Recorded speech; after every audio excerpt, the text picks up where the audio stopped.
ऋषि महर्षि कणाद। महर्षि कणाद को परमाणु सिद्धांत का जनक माना जाता है।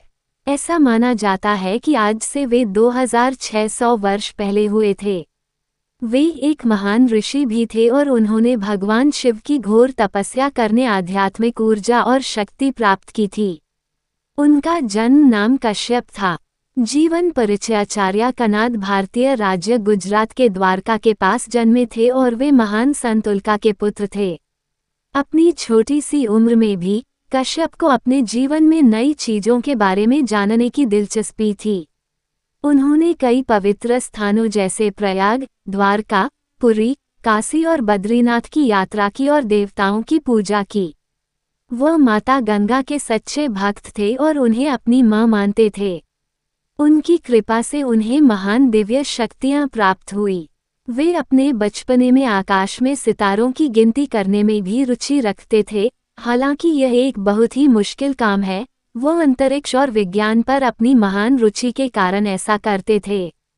उन्हें पवित्र गंगा नदी के किनारों पर गरीब भक्त को भोजन उपलब्ध कराने के लिए अमीर लोगों से चावल इकट्ठा करने की आदत थी। समय के साथ कणाद को नई चीजों पर शोध और आविष्कार करने में बहुत रुचि जागृत हुई। इसके कारण उन्हें आचार्य कणाद कहा जाने लगा। उन्हें विज्ञान सीखने और परमाणु ऊर्जा के बारे में खोज में बहुत रुचि थी। आचार्य कणाद के अनुसार परमाणु सूक्ष्म की वस्तुएं हैं जिन्हें अविनाशी माना जाता है। उन्होंने अपने अनुयायियों को विज्ञान से संबंधित विषयों को पढ़ाने के लिए वैशेषिका विद्यालय दर्शन की स्थापना की। उन्होंने वैशेषिक दर्शन नामक एक पुस्तक भी लिखी। उन्हें प्राचीन काल के ऋषियों में सर्वश्रेष्ठ माना जाता था। शिक्षा कई छोटे कणों का संग्रह एक पूरी बड़ी वस्तु में बदल जाता है। विज्ञान से संबंधित विषयों को समझाने के लिए आध्यात्मिकता आवश्यक है।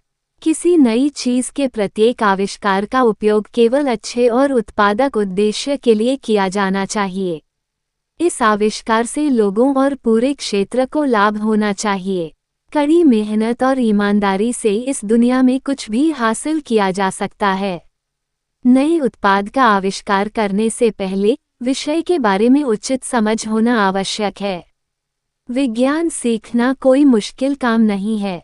किसी भी प्रकार की गतिविधि करने के लिए एकाग्रता आवश्यक है। किसी भी प्रकार का कार्य करते समय कड़े अनुशासन का पालन करना चाहिए।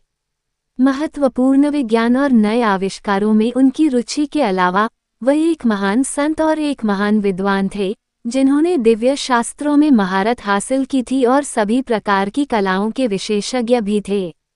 हालांकि वे हजारों वर्ष पहले हुए थे, लेकिन विज्ञान और प्रौद्योगिकी के क्षेत्र में उनके शोध को आज की दुनिया में कभी नहीं भुलाया जा सकता है।